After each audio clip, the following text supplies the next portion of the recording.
আসসালামু আলাইকুম, সবাইকে স্বাগতম জানাচ্ছি লাকিস কিচেনে। আজকে আপনাদের সামনে নিয়ে হাজির হয়েছি মজাদার একটা বিকেলের নাস্তা। আর এই নাস্তাটা আপনারা অল্প সময়ের মধ্যে বানিয়ে খেতে পারবেন। তো আশা করি সবার কাছে এই রেসিপিটা অনেক ভালো লাগবে। যদি ভালো লেগে থাকে তাহলে অবশ্যই আমার চ্যানেলে সাবস্ক্রাইব করে দিবেন। প্রথমে একটা চকচকে কড়াইয়ের মধ্যে পরিমাণ মতো সয়াবিন তেল নিয়েছি। তারপর 1 টেবিল চামচ পেঁয়াজ কুচি। পেঁয়াজটাকে হালকা ব্রাউন কালার করে ভেজে নিতে হবে।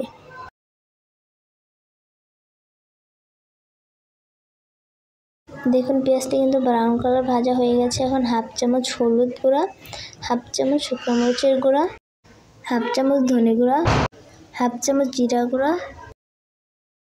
তারপর ভালো করে সব কিছু মিশিয়ে নিতে হবে। 2টা আলু গ্রেট করে রেখেছিলাম সেটা এখন দিয়ে দিব। তারপর ভালো করে একসঙ্গে মিশিয়ে নিতে হবে।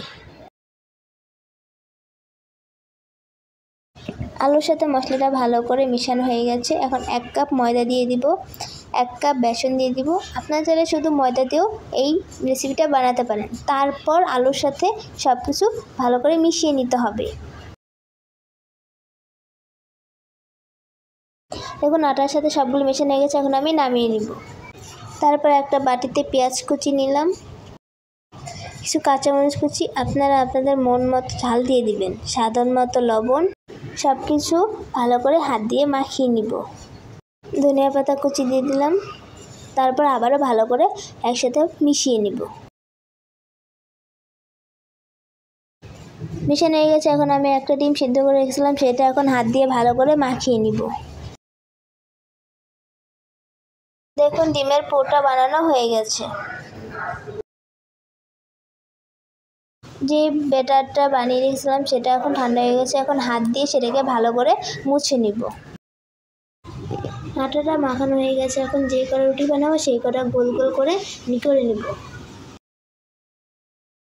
এখন হাতের সাহায্যে এটাকে চেপে একটু ছড়িয়ে নেব। তারপর এটাকে বেলুন দিয়ে বেলে নেব। আপনার চাইলে হাত দিয়েও বেলে নিতে পারেন।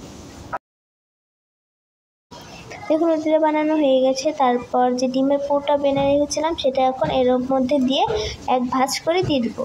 তারপর 4-5 চেপে চেপে দিয়ে দেবো যাতে ডিমের পুরটা না বেরিয়ে আসে। এখন আজকে নাস্তাটা কিন্তু প্রায় হয়ে এসেছে। এভাবে করে আমি সবগুলি একভাবে বানিয়ে নিব। তারপর একটা প্যানে তেল নিয়েছি। তেলটা গরম হয়ে গেলে এক এক করে সব পিঠাগুলি দিয়ে দিব। এক পাট ভালো করে ভেজে নিতে হবে। হাই হিটে যদি করে এই পিঠাটা ভাজেন তাহলে কিন্তু নিচের পাট পড়ে যাবে। তো মিডিয়ামে রেখে এই পিঠাটাকে ভেজে নিতে হবে। এক পাট ভাজা হয়ে গেছে। এখন উল্টিয়ে নিব। আজকে রেসিপি কেমন লেগেছে সেটা অবশ্যই আমাকে কমেন্টে বলে যান। এইভাবে করে আপনারা কিন্তু আপনাদের বাচ্চাদের টিফিনও বানিয়ে দিতে পারেন। আশা করছি আপনাদের বাচ্চাদের কাছে অনেক ভালো লাগবে এই রেসিপিটা। তা আপনারা বিকেলে চায়ের সাথে এই নাস্তাটা খেতে পারেন। উল্টিয়ে পাল্টিয়ে 2 পাট ভালো করে ভেজে নিতে হবে। নাস্তাটা কিন্তু 2 পাট ভালো করে ভাজা হয়ে গেছে। এখন নামিয়ে নেব। একইভাবে সব নাস্তাগুলি ভেজে নিতে হবে। চেষ্টা রাখবো আপনারা যেন আরও অনেক রেসিপি নিয়ে আসার।